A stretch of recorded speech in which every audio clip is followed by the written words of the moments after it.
What is up, everyone? Today I'm going to be talking about my journey in FPV so far. I've been in the hobby for about 2 years now.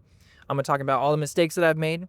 I'm going to talk about all the drones that I've bought and sold and what I liked about them, what I didn't like about them. I've owned maybe about 15 different drones across that time. I've flown DJI, I've flown analog, HDZero, no longer flying DJI. So I'm going to talk about the different video systems that I've been using.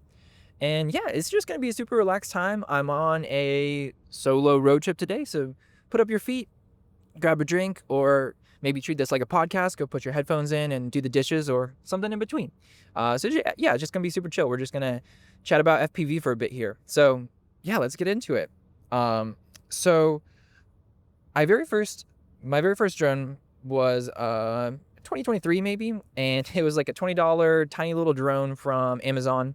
And it ran off like a 50 milliamp hour 1S battery, and it didn't have an FPV system at all. It came with the controller, but I still had a great time flying that thing around. And so if you're interested in getting an FPV or getting into drones, honestly, not a bad way to start. I was just flying line of sight around the house. I had a great time trying to like land it on ceiling fans and just kind of bopping around. It was a great little time. The thing that I learned from that experience first was battery maintenance is important. As anybody in FPV will tell you, you have to, right before you fly, you have to charge up your batteries to full charge. You discharge them, but not over discharge them. I usually land at 3.5, 3.4 volts per cell on a LiPo battery at least. And then you got to charge them back up to storage voltage. With my very first drone, I would either store it like fully charged or fully discharged, and it just like killed the battery so fast. And so that was a little lesson that I learned there. And then the other lesson that I learned from my very first drone, super cheap, $20 Amazon drone, was I should fly FPV. So summer of 2024, I bought my very first FPV drone. It was a Mobula 6, 2024 edition, kind of just the classic OG Mobula 6, and had the wider prop guards, and yeah, it was a great little guy. So I got that, and then I got some Eachine EV800Ds, and then I got a Radiomaster Pocket, and I still have that Radiomaster Pocket. It's kind of like my daily driver still to this day. Awesome controller. I love that controller so much. I've been super happy with it. Flying ELRS, Radiomaster Pocket, such a good way to go. I may upgrade one of these days, but honestly, I'm super happy with it. I haven't like tried other stuff, but I'm happy, so no need to upgrade. If these days when I've been getting money for FPV, I just put it into drones, not in a new controller. Anyway, so I'll talk about the drone first. Mob 6, honestly, great way to get into FPV. Everyone getting into FPV should start with a tiny whoop. It's like the way to go, and they're so fun. You can fly them inside, outside. It's great. I will say, if you're first getting into FPV, and I experienced this pretty quickly, flying inside is really hard. At the very beginning, I didn't get kind of confident flying inside for at least a few months, if not almost a year, into flying FPV. I also put some time on the simulator and stuff before flying FPV too, which helps. But flying inside is tricky, and so I definitely recommend just going to a big open field flying, especially when you're starting. So that's kind of what I learned there. And then kind of related to learning that, after maybe a month or two of owning the Mob 6, I crashed in a tree, and it probably took me maybe 15 minutes, 20 minutes to get it down, and it was just like sitting up there cooking that entire time. The VTX was blasting, and I didn't know about how you can use the OSD to turn down your VTX power, or you can even put a pit mode on a switch, which I do with many of my drones these days. So if I ever do crash and have to go get it, I just quickly like flip the pit mode switch, and then the VTX isn't cooking that entire time while you're going to get it. But at the time I didn't know those things. So what happened was the drone sat in the tree for maybe 20 minutes, just kind of cooking. It was super hot by the time I finally got it down, and it kind of had fried the VTX a little bit, I think, or caused something weird to go on. So basically after that time, whenever I would fly it, I would say not every single battery, but once every 2 to 3 batteries, it would just fall out of the sky. Either the receiver connection would die, or the flight controller would reboot or something, or overheat. I don't really know, which was very unfortunate, because I did love that drone. It was a great little drone, super great size and everything to learn on, and it was unfortunate, but that's what happens. Sometimes things in this hobby, they break. And with tiny whistle, with something kind of weird like that, you can't really fix it very well. At least I didn't know how to fix it at the time. So yeah, eventually got rid of that drone. And before I move on to the next drone, I'm going to talk about my the goggles that I got there too. The Ishin EV800Ds, which were at the time one of the most recommended, just kind of beginner, super cheap goggles. And if you're first getting into FPV, you do want something that's cheap because you don't know if you're gonna like it or not. I will say with those goggles, they got me by. They worked very well. The thing that I didn't like about them is their box goggles. And for me, box goggles make my eyes hurt. And not everybody's that way. Some people have box goggles and they love them, and that's great. And usually they're cheaper too. So if you like box goggles, awesome. But for me and for many other people, it hurts your eyes because, I don't know, it makes me just kind of like cross my eyes or something almost. And I didn't have the best experience with those goggles, purely because they were box goggles. Otherwise, they were great. And so I kind of learned that from that experience, and have always had, a screen for each eye since then. I almost didn't stay in the hobby because I thought that all goggles were going to hurt my eyes. But I'm so glad that I did. And so if you're just first getting an FPV, I don't even recommend those goggles specifically. I think there are more recently other cheap analog goggles have come out, or even cheap digital system goggles have come out. So do some research, but that's just kind of what I learned about that. And then so Mob 6 sold that, and the goggles sold that. Still had the controller. And then what I did next was I bought a DJI FPV, kind of like that flying potato drone. And honestly, I had a great little time with that thing. So I bought it with the DJI V2 goggles. I bought it with obviously the drone, and then the controller that comes with. And what I really liked about it was DJI offers some just lots of hand holding for FPV, you might say. So it has different modes. You can fly full acro with it, but it also does lots of it has a normal mode where you can, and I think the DJI Neo and various other DJI beginner drones are this way. It uses sensors, and it basically is very difficult for you to crash it. It does a lot of hand holding and GPS and position hold and return to home things. And honestly, those things were really nice when I was first getting into FPV, and I was thankful for them. So at the same time, it's not like a true FPV drone. It was it had a gimbal camera and stuff like that. So I learned that it was good to learn on, but it wasn't that fun to fly because it's just a very big and chunky, and I didn't have many places that I could fly it.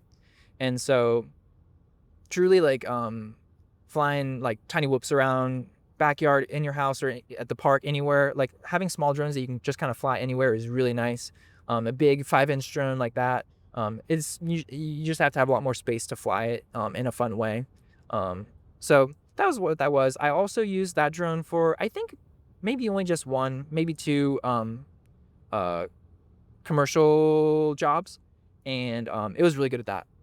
So DJI drones are so good at doing orbits of buildings and things like that. You can use the features, and some of them even have, that one didn't, but some of the Air series drones are really good at just getting very high quality orbits and zooms and meteor kind of settings, or whatever you can do with those drones. They're awesome for that. So that was good. I liked it. It had pretty decent quality, a decent quality camera, although not amazing, but I was able to do some professional work with it, which was awesome. So I got that drone, and then the next drone that I got was the so I was kind of in the DJI ecosystem at this point in time. This was early 2025. I bought a Flywoo Nano Baby 20. So it's a 2-inch drone, 1002 motors with a bi-blade props, and then it had these super thin removable prop guards, and it had a naked Caddx Vista on it, which honestly, the Vistas are super old at this point, and you can't really buy new ones or anything, and they're somewhat difficult to repair. But anyway, Vistas were it was a really tough drone. I did like that very much about it. So I kind of had a love-hate with that drone. So I didn't understand at the time, but it was very heavy for what it was. Because most 2-inch drones, I don't remember what the all up weight of that drone. I don't remember what it was, but for a 2-inch drone, it was like not very good at freestyle at all, just because it was so heavy and it had bi-blade props. I could have tried some tri-blades, and those might have helped me out a bit, but it was a very like a drone that was just really good at like very stable like exploration flight, but it wasn't very good at freestyle, which was something that I kind of tried to do with it a little bit, and quickly learned that it was very difficult to do freestyle on like a somewhat heavy bi-blade propped drone. And the propeller guards were very like slippery because they like let air right through them instead of being like a kind of a proper propeller guard, you might say. And so I kept it like that for a while, just kind of stock for a while, and I did enjoy flying it, which was solid, but I did kind of move on from it. The one thing that I did do with it, I think I had one professional like paid gig where I flew a Runcam Thumb 2 on top of it and used it to do like an interior fly through. It like did well for it. It was like super small, which was great. But it was kind of heavy for what it was, and it was kind of like, it wasn't a good like Cinewhoop, because it didn't have the proper propeller guards. But that's what it was. But I still have, so I after that time, I took that drone apart, and I sold the Vista later on, I think. But I still have that controller and the motors, which were really solid. But I'll get into that later. The next drone though that I got after the Nano Baby was buying that made me realize that I wanted like a proper Cinewhoop. And so I bought a GepRC Cinelog 25, so 2.5 inch propeller drone, and it had I ran it on 4S 850s, which was kind of heavy, but that was a real solid drone. So pros and cons of that one: it was a bit heavy for what it was, I thought. So it was kind of like, had big heavy motors, and it had a fairly heavy like frame. It had a lot of propeller guard, and carrying a DJI 3, which was amazing quality video for sure. I really do love the DJI 3. But it was very heavy for what it was, and it had just kind of like these little like 2.5 inch propellers. So in hindsight, I think I would have, yeah, I don't know. It was just kind of, it flew very stably, but it was very loud. And I don't know, and it wasn't the most efficient feeling drone, because it was just like kind of heavy for what it was, and didn't get amazing like run times, although it was like decent. But yeah, that's kind of what it was. I did use that drone for a couple paid gigs. I was super happy with the quality work that drone did, so was very happy with that. But yeah, that was the DJI Cinewhoop that I had for a while there.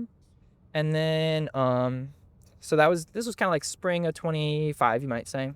And then summer of 25, I got into trying to fly some fixed wings. So I tried and unsuccessfully flew a couple times a homemade Lidl glider, or like a powered like kind of basically conversion kit, buy super like cheap foam plane from the store, and then try to put some motors and a flight controller and stuff on it. That was a great little learning experience for me, but I have yet to be able to get one of those to fly very well for me. I maybe we'll one day revisit that little project, but tried to doing that for a while. But then I bought a Hewing Ranger T1, which was an awesome little plane. I liked it very well.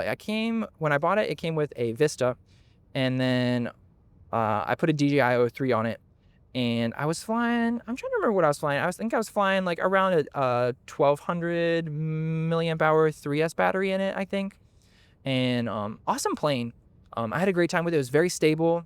The one thing is the DJI 03 was like it would overheat really badly in there if I didn't have great airflow to the VTX, which was what I should have worked on that a bit better. But the 03 was heating up super bad, and I found that I didn't have a lot of great places to fly that plane near me. And especially, so like 5-inch drones and planes, especially larger fixed wings, you need to have a ton of room to fly those things, especially like the 800 millimeter wingspan T1. And so I have more recently discovered a few more places near me, but the main places that I would try to go to fly that plane would be like a soccer field near me. There's actually a few, but almost all the time, if it was a nice day and I tried to go and I had free time, I would try to go, and then there'd be, people using the soccer field, and then I couldn't fly my drone. Because I'd try to not fly over or near people. I'm sure that would probably bother them. So, it was tough. There was a lot of times that I had some great flights with that drone, but there were also so many times where I would charge up batteries and try to go fly it, and then there would be like nowhere that I could fly it. And that was always disappointing. So I eventually let that one go after probably only owning it for like maybe a month or two. But that's what it was. And so as I was doing that, I'll get back to kind of what I did with the Nano Baby. So I was super happy with the Flylens Nano Baby 20, but it didn't freestyle well, and it was kind of heavy with that Caddx Vista on it, the DJI Caddx Vista, kind of the B2 version of that video transmitter. And so what I decided to do is I put it on a Beta FPV 75 Meteor Pro frame, so super lightweight plastic frame, and it was still running 2S. And then I put the 1002 14 500 kV motors on there, and then put a lightweight analog transmitter, and basically made like an ultimate like 2S 75 millimeter like kind of freestyle build. And I loved that thing. I had a great time flying that drone, and I kind of flew that drone, oh man, for all summer and fall. That's kind of one of the ones that I flew the most. I tried to do some of iGao with it, although iGao is like a bit tricky with a 2S battery. It's really more of like a 1S kind of battery thing. But anyway, I had a great time flying that. I think I was running a Gem Fan 3-blade.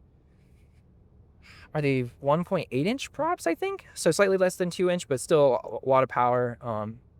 Flew great on a 420 milliamp hour battery, and also I was getting almost like 10 minutes of runtime on a 750 2S milliamp hour battery. And so had a great time with that drone. That was a super fun little build. I have a video on my channel actually building that drone. The things that I learned from that drone were I learned how to solder and like, fix drones, because something, setting up the video transmitter, I had to do a lot of soldering. I had to, put a new analog video transmitter and set it up in Bladefly. I learned all those things. So if you do watch that how-to video, awesome little drone. I highly recommend you make a 2S 75mm Pro style drone. But don't follow the soldering advice in that video, because I've since learned that proper soldering technique, using like kind of like a wire brush to get the solder off, and then put fresh solder on to keep your tip nicely tinned, and watch a Bardwell or ZOHD FPV maybe how to solder video. Maybe I should make one, but at this point they have excellent content out there, and don't follow the video that I posted almost a year ago. And so that's what I learned. And then so I loved that drone, had a great time flying it. But the other thing that was annoying about it was it had a super lightweight frame, which was great, but it was a plastic frame, and so I would crash, and then I would break the little pegs that the flight controller was mounted down to the frame with, and you had 4 of them, and eventually after like 1 or 2 would break, I'd be like, okay, I can't fly this anymore, and then I had to replace the frame. So I was kind of constantly replacing frames with that. And another thing that I learned from that experience was, in my opinion, plastic frames are best for definitely 65mm drones. Basically, if you're doing 1S, in my opinion, plastic frames is the way to go. But if you're going 2S, you got to do like a carbon fiber frame, because it just got so annoying to constantly, like, every time I crashed it, I was like, like a little piece of the plastic would break, and those pegs, and I'd have to like take apart the whole drone to replace the frame. So that was kind of annoying. Obviously, if you're just doing like a Cinewhoop or something, a plastic Cinewhoop, small Cinewhoop, that's great. But if you are kind of freestyling it, or doing, or if you're going to crash ever, which I crash all the time, and definitely like carbon fiber frame is the way to go, because those heavier 2S batteries, bigger motors, bigger props, you kind of just end up with more weight on impact, and it breaks the frame. And so yeah, that was my kind of little 2S. So basically converted the converted the Flylens Baby Nano to an analog 75mm Pro, which was awesome. And I've since converted it to a different drone, but I'll get there in a little bit.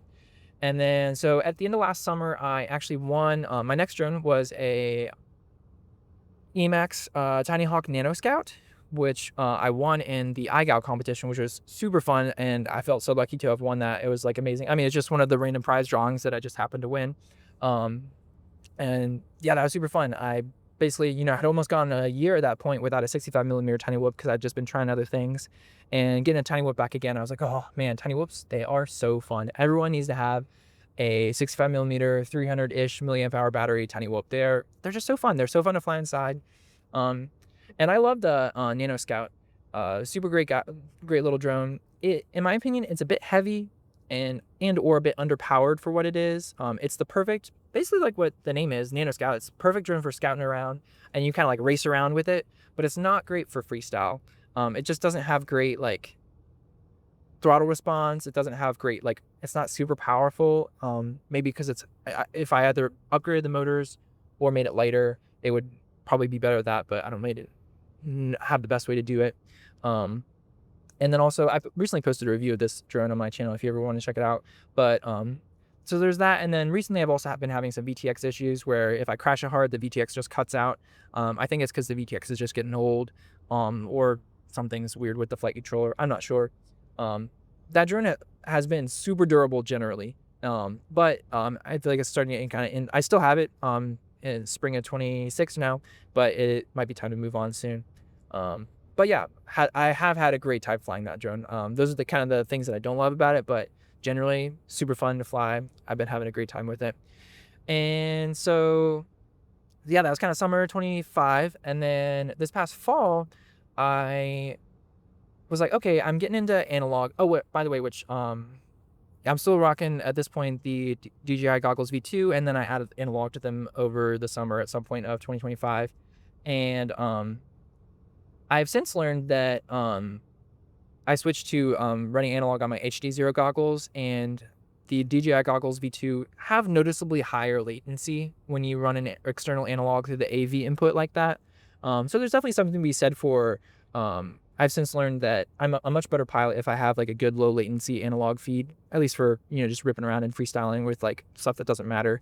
I like can hit gaps more confidently, and do freestyle a little bit better when I have lower latency system. Some people aren't sensitive to like latency like that, but I've noticed that I somewhat am at least. And so running analog on the DJI Goggles V2 was like a solid little thing, but in my opinion, having goggles that have like a good like low latency analog is really nice. And so that was fall of 2025. I was like, okay, so I now have analog and just kind of like trying different things. I had my Cinewhoop, I had my my 75mm Pro frame. I still have my DJI FPV at this point. And I was like, I had a lot of fun building my 75mm Meteor Pro with the basically the Fiwu Nano Baby internals. And I was like, you know what I should do? I should buy a lot of broken, like a used lot of broken drones from like the Facebook Marketplace or something, and fix them up and resell them, and see if that could like make some money, and then also just get some experience building stuff, and also try some different drones to see what I like. And so that's what I did. I'm not sure if I would recommend that to other people, because I certainly lost money on this endeavor. Maybe not badly, but I think I did lose money on that endeavor. And things are just always like, if you buy somebody else's broken equipment, you never know what you're going to get. And things are always like so much more broken than I thought it was going to be. But I did learn a lot. I did a lot of soldering. I did a lot of fixing. I learned about getting the right motor KV and size for the right drone from this process. And so that was like a good little experience. So I'll talk about the drones that I bought, and I pretty much immediately all sold them back, just kind of recoup the profits of the losses of what I had to spend to fix them.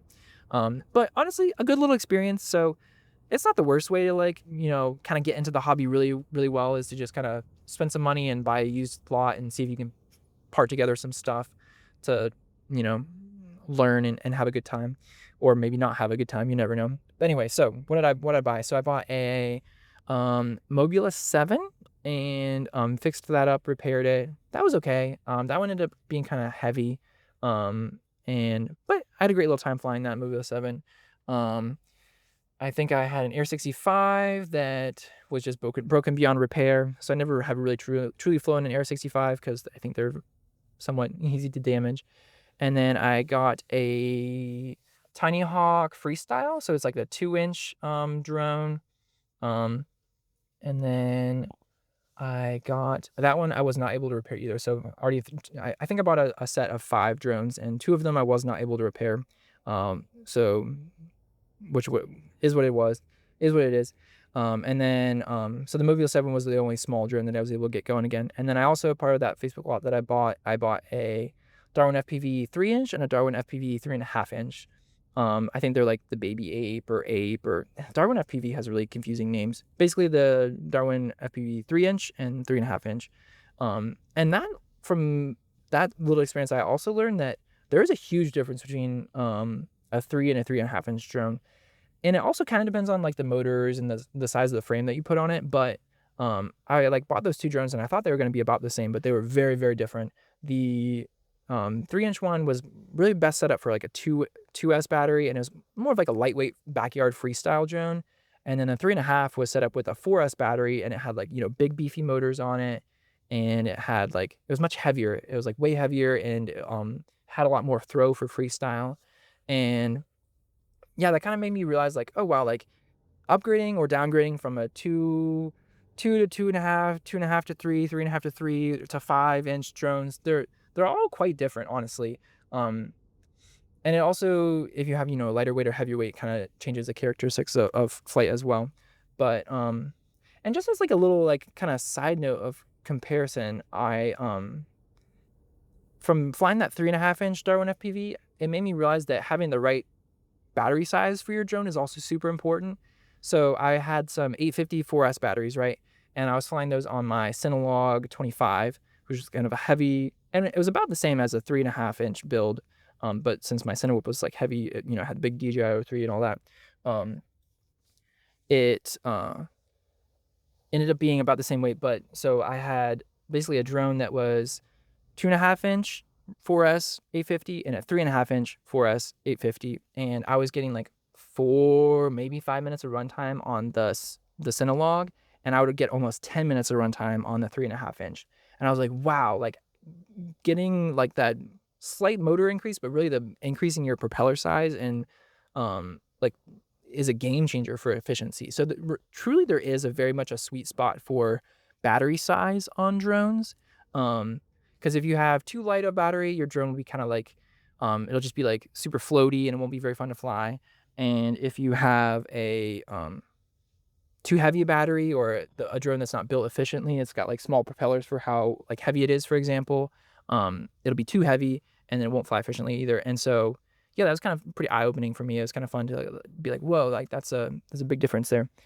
And so yeah, let's talk about that. I'll talk about the 3.5-inch first. Fixed that up, flew it.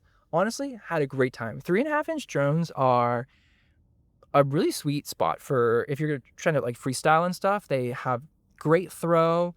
They're not quite as big as a 5-inch. I have flown a 5-inch before, my DJI FPV, and I also, which I'll get to in a minute, have flown a Chimera 5. I've never flown a true like 6S 5-inch, you might say. But I feel like I can at least somewhat say that 3.5-inch, you can fly in a smaller spot and like a smaller park, if other people aren't around, and it's a bit quieter, and it's, you know, it really is a sweet spot for, I think, for FPV. It's like super fun to fly a 3.5-inch. I eventually sold the Darwin FPV because I just kind of needed to recoup the cost of what I'd spent on the lot. I was never really planning to keep it anyway, but I had a great time flying it when I did have it. And then the 3-inch drone, the Darwin FPV, is like the baby ape or something. I kind of fell in love with that frame, actually. I was like, you know what? Okay, so I'll just talk about what I liked about the drone, and then I'll kind of get back to why I kept it in a little bit. So what I liked about the drone, it was super light and like nimble. Is like very efficient flyer. It was awesome on 2S, and it can fly on 3S too, which was fun. I think it was kind of more set up for 2S, but a great little rip rounder. I kind of discovered that I think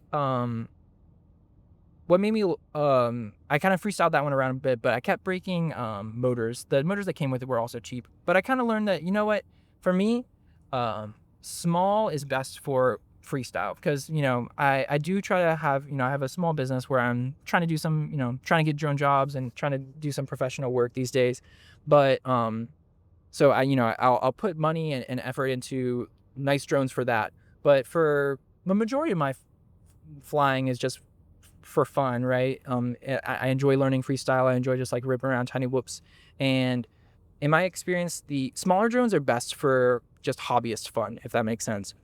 So they're like a 2-inch like freestyle open prop build is just like kind of indestructible if you fly it at least over like grass and dirt. If you like bando bash it, obviously anything it can break, but lighter weight builds just have so much less like momentum and weight for when you like crash them.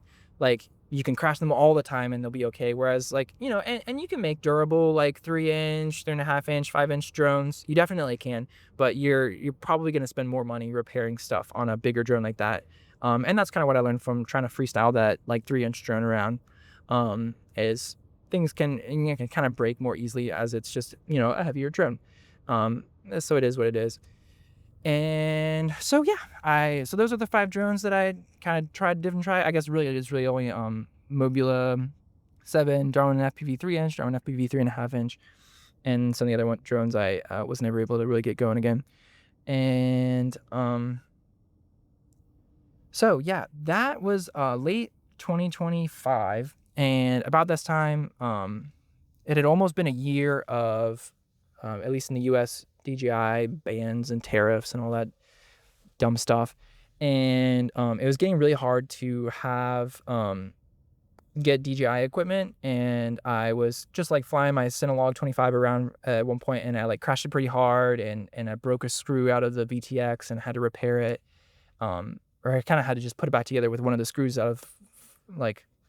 barely in out of the 4, and I was like, okay, I think I'm kind of done with DJI, mostly just because I can't get it in the US and because it's also very expensive. So late last fall, kind of early 2026, I basically decided, okay, I'm going to sell all my DJI equipment and I'm going to switch to analog and HDZero.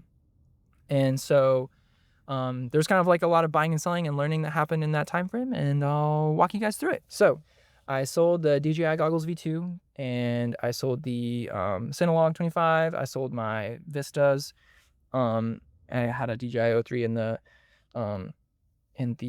Hewing Ranger T1 as well. So I guess basically sold 4 VTXs and the goggles and the controller, and yeah, basically set back out to kind of reset my fleet a little bit. So I kept the Nanoscout through all this, but then everything else that I currently have has been kind of new since that. So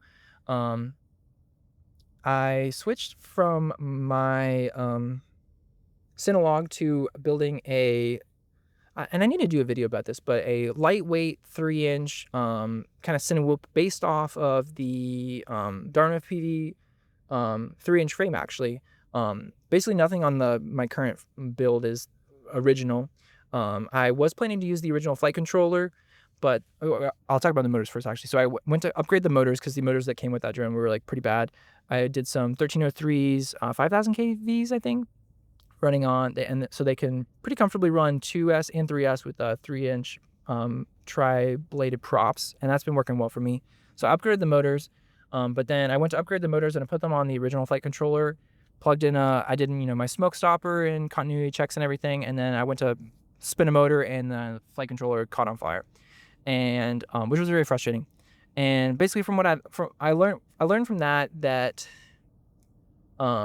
technically that drone was rated, that flight controller, the Darwin FPV flight controller, was rated for 3S, and the motors that I was putting on it, 1303, 5000 kV, were very similar to at least pretty similar in my opinion, to the 1104, 4300 kV, maybe just like a little bit bigger and a little bit more startup power required. But in my mind, the flight controller should have been able to handle that, but it didn't.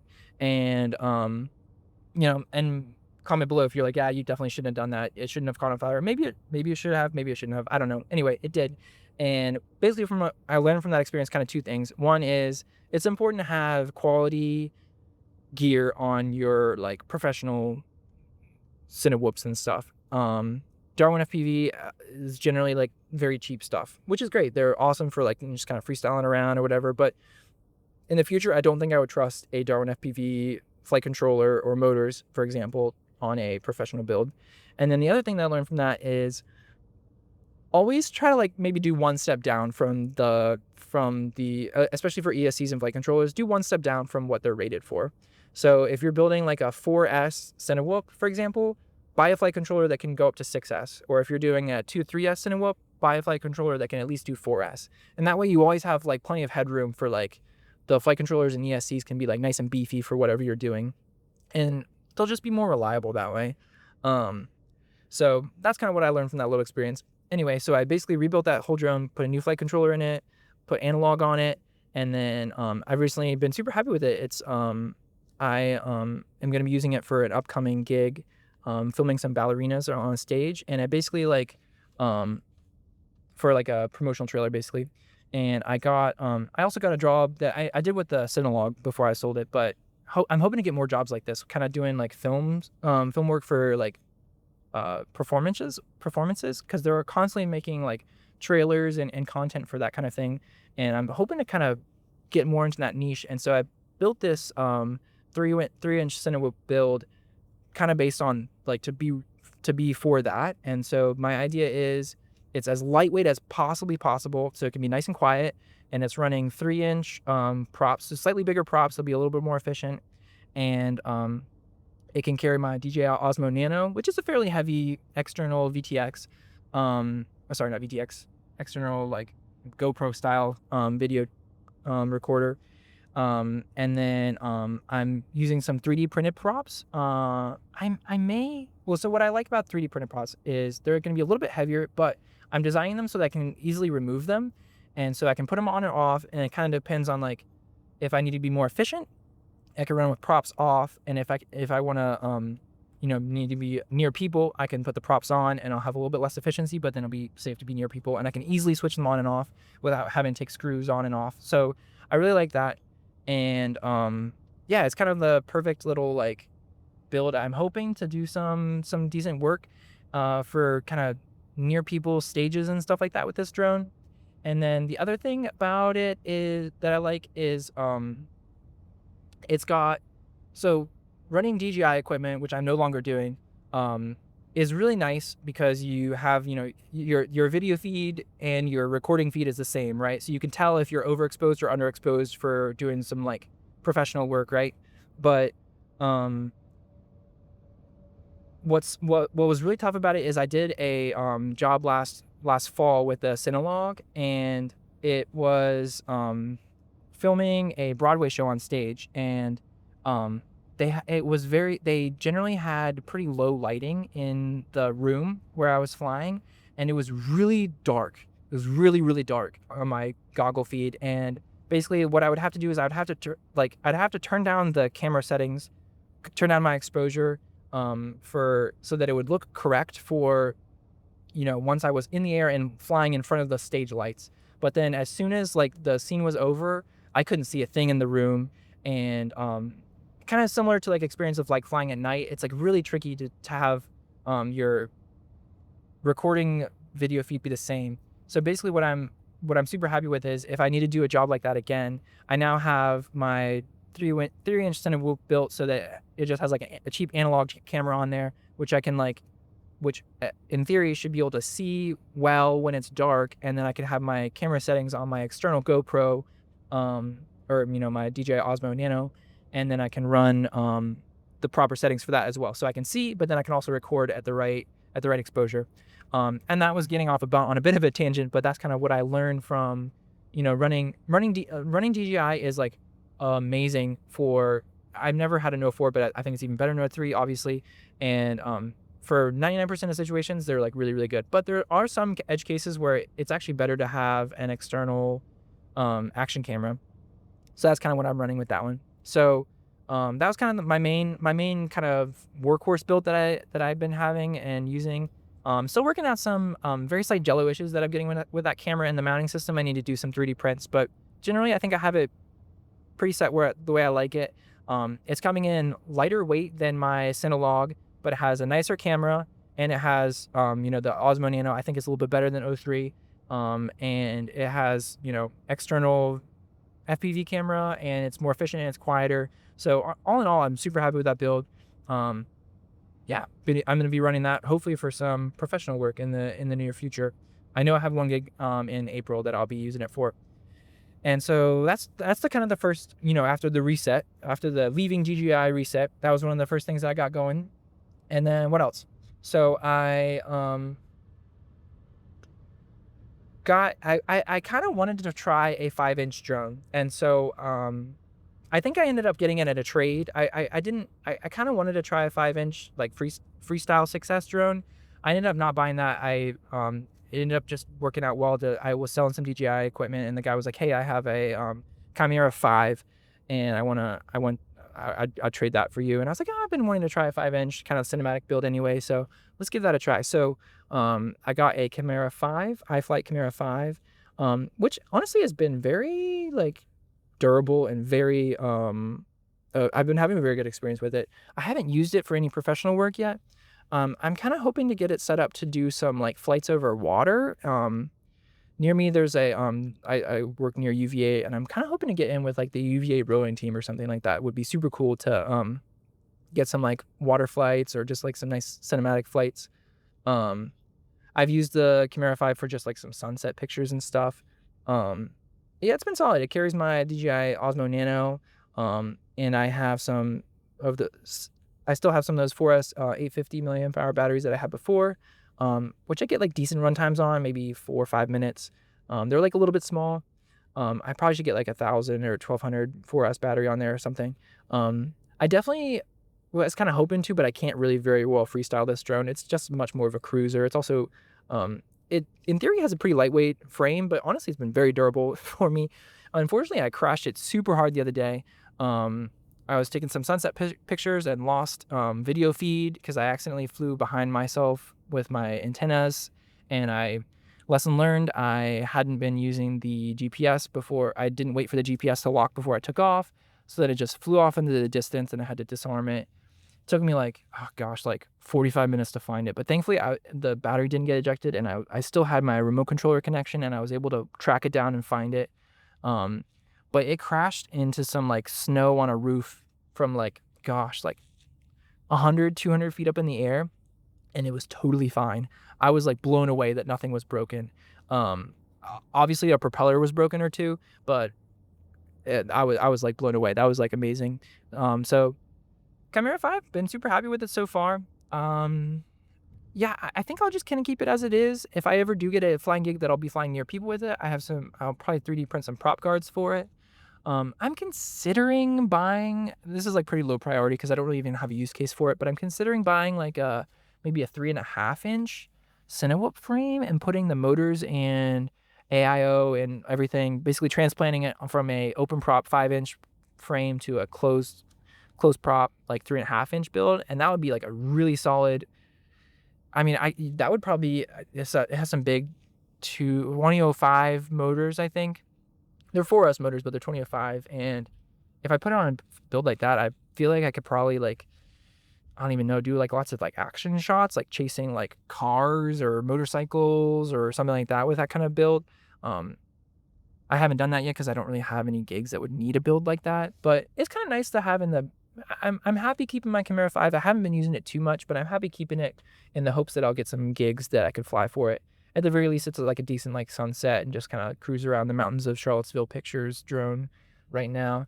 But yeah, if I ever, it's working really well as it is. I'm planning to keep it. If things get tight, I'll probably sell it. But right now, I'm okay with that. And then if I ever do get a gig where I would want something like dynamic but need propeller guards, I'll probably switch it to like a 3.5-inch. Like I would just have to buy a frame, and hopefully it'd be easy enough to just kind of switch over. So we'll see. That's kind of where I am with that one. And then so kind of going big as smallest with my current fleet, I guess you might say. So I have that Chimera 5, and then I have my 3-inch little kind of ballerina drone, I'm calling it. And then which will also be decent for just kind of general like center whooping, hopefully. And then hopefully, hoping I can get some more jobs this spring and summer. We'll see. And then next smallest is I wanted a backup kind of small Cinewhoop. So I built a Mobula 8. I didn't build. I just bought a stock Mobula 8 analog.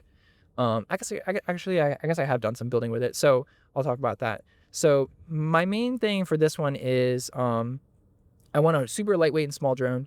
This would be, if I was still in the DJI ecosystem, it would probably just be a 04 Cinewhoop, and that would be perfect. But I am not, obviously, so I am running a Runcam Thumb 2 on this drone. So I have done some very slight modifications to the, I might do a video about this in the future as well, but some very slight modifications to the Mob 8. And basically what it is it can carry Runcam Thumb 2 with some 3D prints, and it's analog. And then I switched out to some 1002 motors, so they're like kind of lightweight motors, three blade GMFAM 2023S props, and I cut the battery tray so that it now can hold a 750 milliamp hour 2S battery. And honestly, I was just fine. I just got that up and running the other day, and I've been super happy with that build. I think it's going to be the perfect little like micro Cinewhoop, so I can kind of shoot some solid gaps with it. And it's also pretty quiet, so I can maybe fly it around near like people, and it's not very like intimidating or anything. So I'm hoping to get some jobs that maybe will just like, that will be the primary flight drone, but at the very least it will be a really solid backup to my main kind of 3-inch Cinewhoop.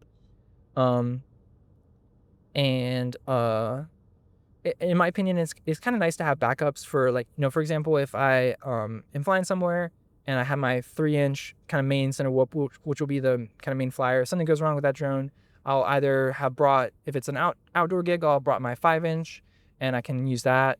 And if it's an indoor gig, I can have brought my Mobula 8, and I'll just use the Runcam Thumb 2, and that'll be pretty solid as well. And so yeah, that's the Mobula 8. So those three drones, my 2-inch, 3-inch, and 5-inch, are kind of my main like professional drones.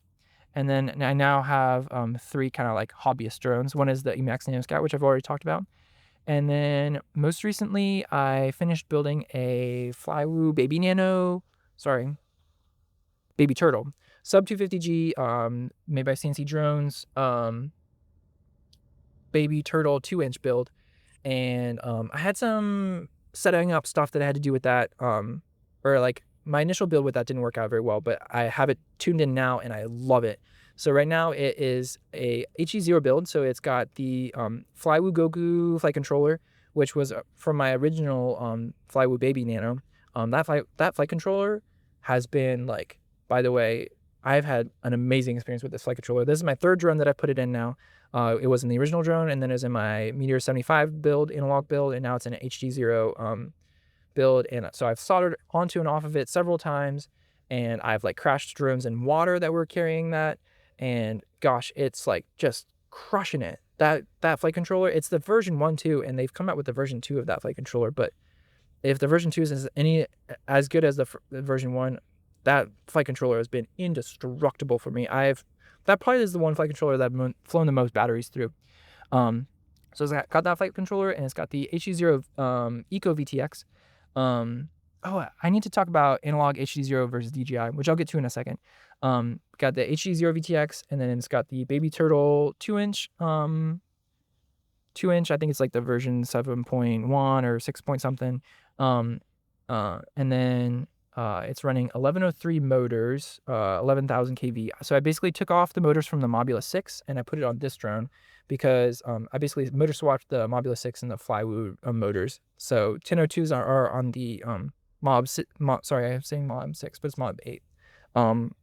1002s are on the Mob 8 kind of Cinewhoop build, which is perfect. And then the bigger, heavier motors are great for the Baby Nano. And the main I wasn't going to put those motors on there, but the main reason that I really like them on there right now is because they are T-mount.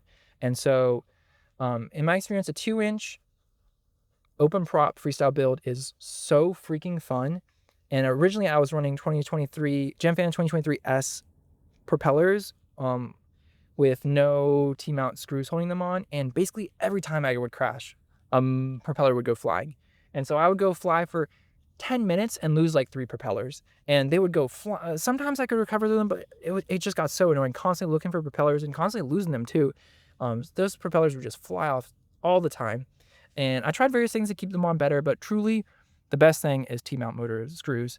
And so honestly, I've been super happy with it. The motor screws on that drone are amazing. I crash now and just the props get beat up a little bit, but then I'll just change them every, like, once they're kind of chewed up, I'll just change them and that'll be good. And so I kind of learned that open prop freestyle builds, you just got to have screws on them. And that was kind of one of the initial problems that I had with the Flywheel Baby Nano as well. When I was running it without the prop guards, the props were falling off all the time. And so yeah, screws are awesome.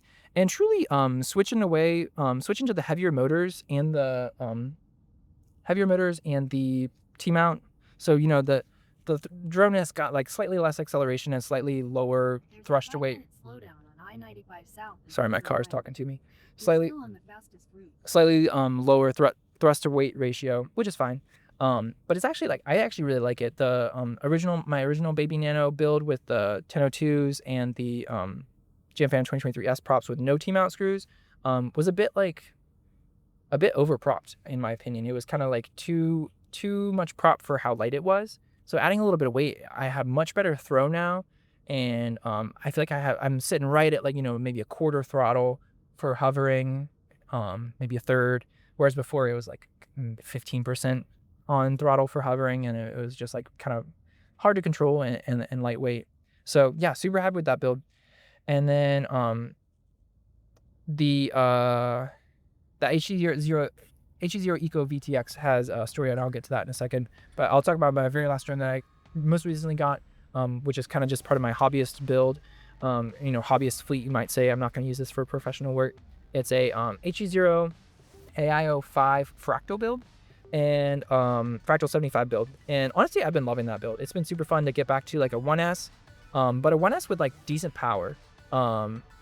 And so it's running 450 milliamp hour batteries, and awesome little build. I've been super happy with it.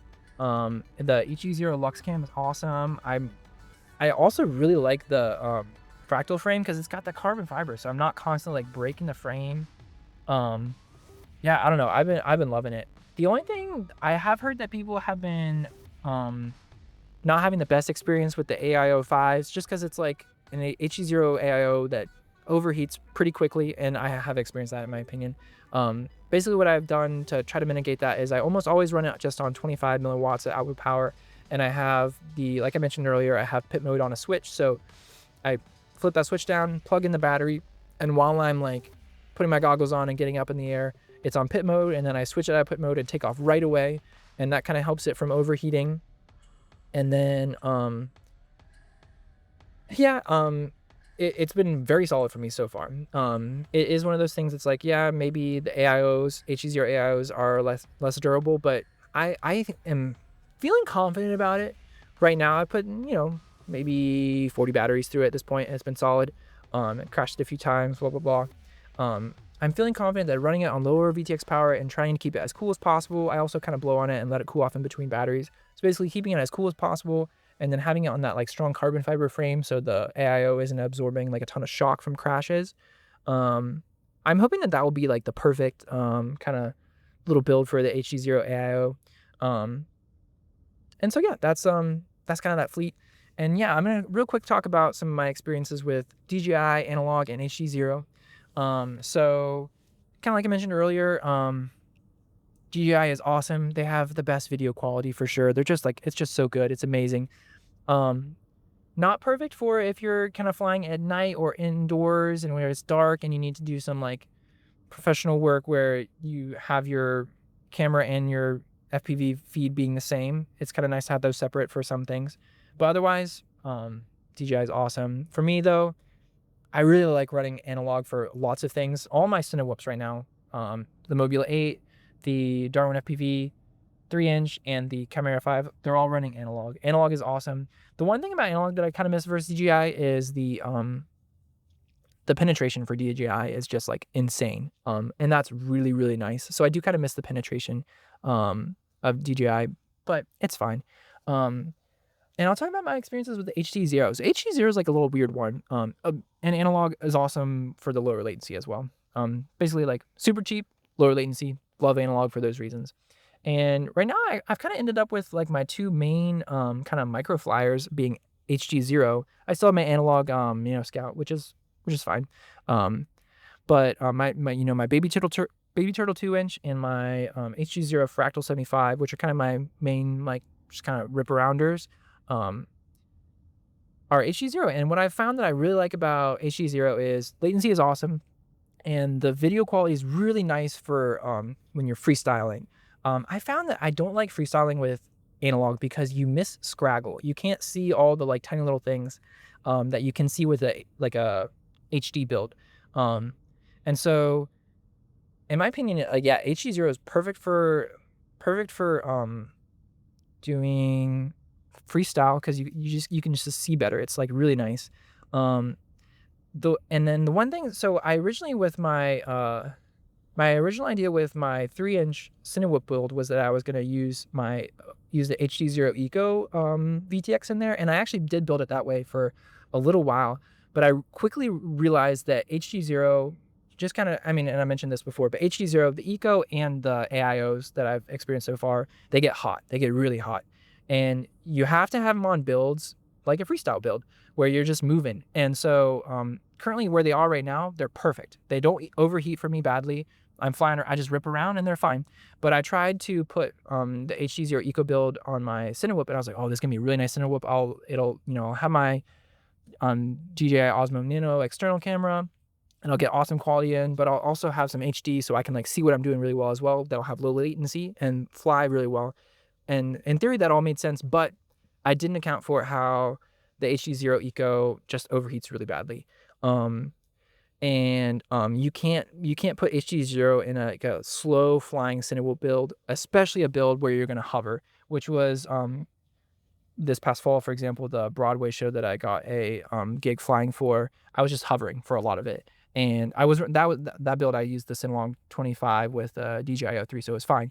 But I built HDZero into my Cinewhoop builds, and I quickly realized that like if I hovered for about 45 seconds I started getting overheat warnings, and I was like, okay, this is not going to work. I'm just going to have to go for back to analog on this build, which has been fine for me. I've been running the CO3 camera on I think I have the CO3 on my kind of main 3-inch Cinewhoop, and I love it. I freaking love it. Honestly, CO3 almost feels like a new CO3 camera almost feels like HD sometimes, especially inside. It has a little bit hard time getting like detail out of trees and stuff and seeing scraggle, like I've said. But generally, yeah, that's, I think, analog for me. So basically right now, in summary, analog is like perfect for my Cinewhoops, and HDZero is perfect for my like freestyle and fun builds. And I'm kind of enjoying the freestyle, like at least I feel like well, and also, in my experience so far, the HDZero stuff has been really durable. Especially my my baby turtle. I've been crashing the heck out of that thing, and the VTX is awesome. And one downside is like if I'd been running, for example, DJI 04 on any of those builds, I think that lighter weight, more fragile build, it would just like broken them. So I think HDZero is there's a really solid spot for it in like micro builds that you can at least get decent quality that's like kind of fun to post to like YouTube Shorts and TikTok and whatnot. And obviously it's not as good as an external camera or like DJI, but I've been really happy with it. And obviously from this discussion, walk snail's totally missing. I haven't found a place for it, mostly just because I got the HDZero Goggles V1, which, by the way, I've been loving. The latency is amazing. The video feed is solid. Recording is great. It can even do HDMI out or HDMI in, which is so fun. And I'll mention also so switching from DJI Goggles V2 with the analog AV adapter, switching to a proper HDZero Goggles V1 with an analog adapter, I was surprised how there was noticeably lower latency, which I mentioned earlier, but I was also really surprised how the goggles, the HDZero goggles whatever interlacing they say, they're like, oh, our analog module has deinterlacing, and it just feels like some BS like I don't know, marketing thing. But truly, analog feed for me on HDZero goggles is better. It's way better than analog feed, at least on the DJI Goggles V2 that I was using before. And that's kind of like probably the worst. DJI goggles are probably the worst type of analog goggles that you could have, because they are high latency, and I don't maybe the quality of like the deinterlacing that the HDZero does like is just better for HDZero versus all of them or any other comparison goggles. I don't know, but anyway, yeah, I've been super happy with the DJI Goggles V2. And so the one other thing that I haven't talked about yet is, which I did a full video, 2 videos on my channel, I think at least.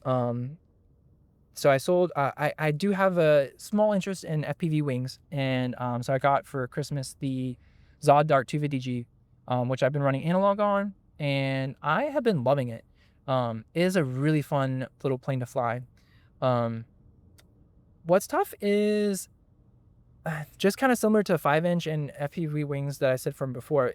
It's much harder to find time and space to go fly the thing. And so if I probably haven't flown. I flew that plane like a lot in like right after I got it. But I've kind of slowed down because I've just gotten busier, and maybe I'll have some more time over the summer. Maybe I'll have to get back to flying that thing. But it is tough to get out and fly FPV wings because you need so much more space and time to fly them. But generally, been super happy with that little wing. I think I don't think I'm going to be getting any more wings. So yeah, kind of wrapping up. That's kind of where I am, right? Current fleet right now. I've got a 5-inch, I got a 3-inch, I got a 2-inch Cinewhoop, and I got a 2-inch freestyle. I got a 75 freestyle just for fun, and then 65mm rip around, kind of fun thing too. And then I have my little wing, and that's like probably more than I need, obviously. Nobody needs any of these things. Well, maybe for a job, sure, but I have more than I need, and I'm very thankful. I'm very happy for where I am in the hobby right now. So kind of moving forward, what next? Honestly, super happy, like I just said, with where I am. If I was to like my 2-inch baby turtle, super happy with. I don't really think I need to like do any adjustments there. Kind of with like my micro for fun stuff. I've been super happy with my Cinewhoops as well, so hopefully those will prove to be good. I may do some stuff with the 5-inch. We'll see. Might upgrade it. Might switch it to some sort of Cinewhoop frame, like a larger Cinewhoop frame. I don't think I'm going to be getting any new FPV wings, because I'm just super happy with the one kind of smallish one that I have. Maybe I'm going to try to do some more like long range stuff, or not me, obviously, but somebody that takes my goggles and controller and plane might go out and try to do some long range stuff. And that'd be super fun to do. Next kind of steps, I need to do some antenna testing as well. So in my experience, analog and HDZero are way less penetration and range than DJI, which I think is kind of a known quality or known factor for many people right now. I'm not saying anything new by that, but I have found that analog and HDZero are especially very much helped out by good quality antennas on both ends. So I think I might try to upgrade the antennas on my baby turtle frame and maybe my fractal frame, and then my plane as well. I might try to figure out the best antenna setups for those and really get some like just for the HDZero builds, get better quality feed like as I'm flying and freestyling around, and then for the plane, maybe try to long range it and get some good feed that way. The only other and I don't have immediate plans to do this, but maybe for, in the fall for birthday presents or Christmas for something next year, maybe if I was to get another drone or kind of upgrade anything that I currently have, I would probably upgrade my 65mm drone. My Emax Nanoscout has been awesome for me, but it is kind of difficult to like kind of freestyle around. It's kind of a bit underpowered or over heavy in my opinion, and I've been annoyed by the VTX issues. So I think if I was to do something, I would either build. I'm kind of torn on this, and I'll probably be flying my Fractal 75 and the Nanoscout for iGal, which is actually just starting now. So if you haven't heard about iGal, you definitely should join. international game of Whoop. Look it up. It's so fun. I think those 2 builds will be pretty solid for that. And it'll be so much better than my baby Nano that I was using last year. So that'll be solid.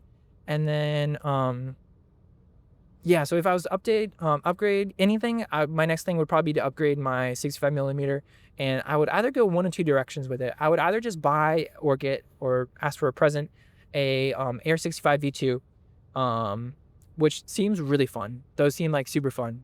My only concern with that would be durability, but people are saying they're really solidly durable so far, at least from what I've heard. Not too many issues, so that's like very tempting. Super lightweight, awesome. Like man, I would go from flying a 23.5 gram 65mm tiny whoop to like a 15 gram, 16 gram tiny whoop, which would be super fun. I think those would be so much better at like freestyle and just kind of like ripping around.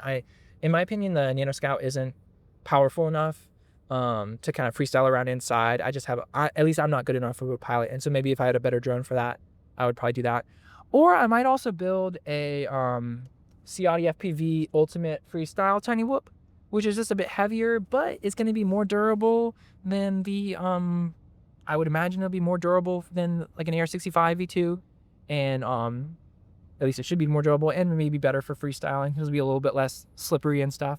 So yeah, if I was to do anything next steps, it would be maybe kind of upgrading my 65mm tiny whoop.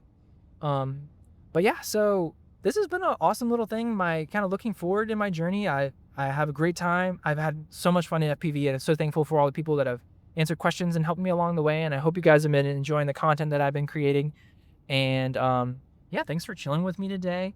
I've had a great journey so far, and hope you guys get out there and fly your drones. And if you're ever in the Charlottesville area or nearby, let me know. I'd love to fly with you. And hope you guys have a great rest of your day. Peace.